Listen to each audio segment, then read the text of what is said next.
Ustozimiz Sherzodbek Qurbonov har birimiz bilan alohida ish olib bordilar. Turli xil qiziqarli metodlar asosida nafaqat to'g'ri nutq so'zlashni, balki fikrlashimizni ham rivojlantira oldik. Menda sahnada kuchli hayajon bor edi.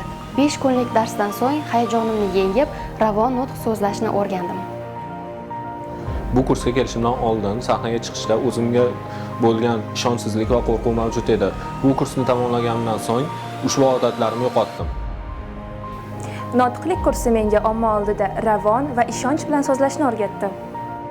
Men bu darslar davomida sahna madaniyatini o'rgandim va bu kurs menga ko'p narsalarni o'rgatdi. Menda omma oldida qo'rquv borligi sababli dars jarayonidagi amaliyotlar bilan bu qo'rquvimni yengdim. Kurs davomidagi asosiy mashg'ulotlar chiroyli so'zlashimga yordam berdi. Menda omma oldida hayajon bor edi va so'zlarimni, fikrlarimni to'liq yetkazib bera olmas edim. Dars davomida bu odatlar menda yo'qola boshlaganini sezdim.